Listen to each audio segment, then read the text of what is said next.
জীবনের প্রতিটা মুহূর্ত যুদ্ধ করে যাচ্ছি, কোনো সময় সময়ের সাথে, কোনো সময় কাছের কিছু মানুষের সাথে, কোনো সময় আবার নিজের সাথে। এমন একটা জায়গায় এসে দাঁড়িয়েছি, এখন আর কেউ নেই আমার। এখন মনে হচ্ছে জীবনের সব থেকে কঠিন সময় পার করছি, তবে জীবন নিয়ে কোনো আফসোস নেই। আমিও দেখতে চাই আমার ধৈর্য কতটুকু আমি মানিয়ে নিতে পারি। আর ধন্যবাদ জানাচ্ছি তাদেরকে যারা আমাকে প্রত্যেকটা পথে পথে একটা করে উচিত শিক্ষা দিয়েছে। তো হ্যালো এভরিওয়ান, আসসালামু আলাইকুম। কেমন আছেন সবাই? আশা করছো যে আল্লাহর অশেষ রহমতে সবাই ভালোই আছেন।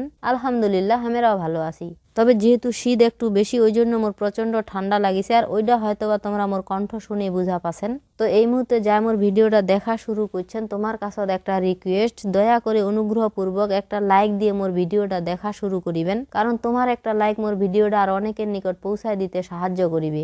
আর না টানে পুরা ভিডিওটা দেখিবার অনুরোধ রহিল, কারণ ভিডিওর কোনো অংশ তোমার কাছে ভালো লাগিবাও পারে। যদি মোর আজিকার ভিডিওটা তোমার কাছে ভালো লাগে থাকে, তাহলে চ্যানেলটা সাবস্ক্রাইব করে মোর এই ছোট্ট পরিবারের সদস্য হবা পারেন। আর যাই এই কাজলা অলরেডি করিছেন, তোমাকে অসংখ্য ধন্যবাদ। তো এলা ভালোবাসার আপুলার মিষ্টি কমেন্ট পড়িম। সানজিদা লাইফস্টাইল আইডি থেকে আপু মুখ সুন্দর একটা কমেন্ট করছে, আর আপু অসংখ্য ধন্যবাদ। আপুর পরিবারের সবার সুস্বাস্থ্য কামনা করছু।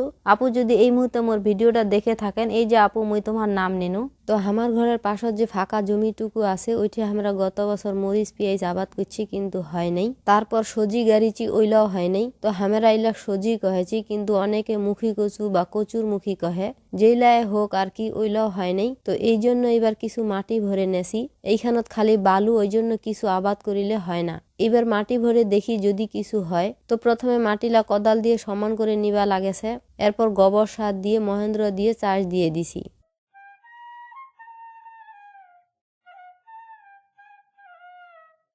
আর এইটা হচ্ছে কিছু পেঁয়াজের বিচি ভিজায় রাখে দিমো 48 ঘন্টা। এবার পেঁয়াজের বিচি ফেলায় দেখিমো হচ্ছে না নাই। প্রথমে রাসায়নিক সার বা চালানি সার যেটা কহেন না কিতা, ওইলা ছিটায় দিছি। কোনো কিছু গাড়ার আগত সার দিলে ফসল অনেক সুন্দর হয় শুরু থেকেই, আর পরে তো আরো দিবাই হবে, কারণ বর্তমানে তো সার ছাড়া কোনো আবাদই করা যায় না। যে কোনো আবাদের তানে সার আর ওষুধ তো ধরে রইবা লাগেছে।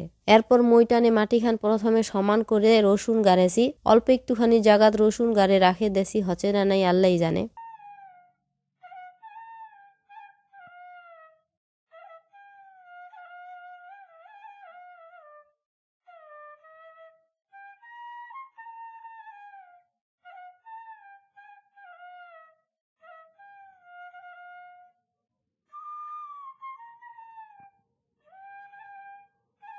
রসুন গাড়ার পরে পেঁয়াজের বিচিলা বালু দিয়ে মাখে তারপর ছিটায় দিবা হবে। অনেকে আবার ছাই দিয়েও ছিটায় দেয়, যার এলাকা যেভাবে দেয় আর কি।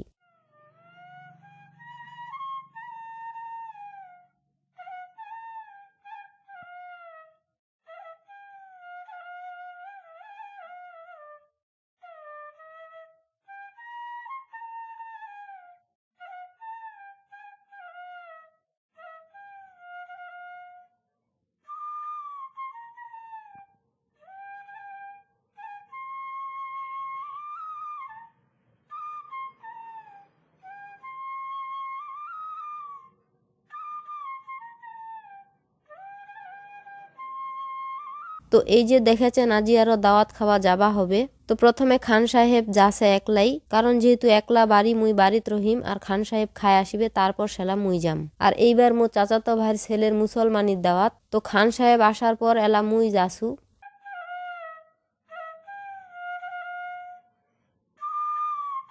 এইঠে মোর পরিবারের মানে মোর বাপের বাড়ির সবাই আমরা একসাথে খাওয়া বসিছি। মোর পাশত মা, তারপর মোর ছোট ভাইয়ের বড় ছেলে, তারপর বড় ভাবি, আর ওই পাশত বড় ভাইয়া, তার সাথে ওর ছোট ছেলে, তারপর মোর ছোট ভাইয়া আর ওর সাথে ওর ছোট ছেলে, তারপর ছোট ভাবির সাথে ভাবির ভাই। তো উনি মেহমান খাবা আইছে। তো এলা যেহেতু সবাই দাওয়াত খাবা আইছে, উনাক কোন্ডে থয়ে আসিবে, এই জন্য উনাকেও সাথত নিয়ে আইছে। তো খাওয়া দাওয়ার পালা শেষ, এখন হচ্ছে নেওয়ার পালা, যেটা মুই তোমাক মোর প্রথম দাওয়াতের ভিডিও রাত কহিছিনু।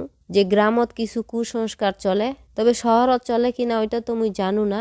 তবে অন্যান্য এলাকাত হয়তোবা এরকম কুসংস্কার এলাও আছে। কার কার এলাকাত এরকম দাওয়াতের পর টেবিল চেয়ার নিয়ে বসেছে টাকা নিবার তানে মোক অবশ্যই কমেন্ট করে জানাবেন। তো আজিকার ভিডিওটা তোমার কাছত কেমন লাগিল ওইটাও জানাইতে ভুলিবেন নি। তো আজিকার ভিডিওটা আমি এটাই শেষ করছি। পরবর্তী ভিডিও নিয়ে নাও আসিবা পারু, কারণ নিঃশ্বাসের কোনো বিশ্বাস নাই। সবাই ভালো থাকিবেন। আল্লাহ হাফেজ।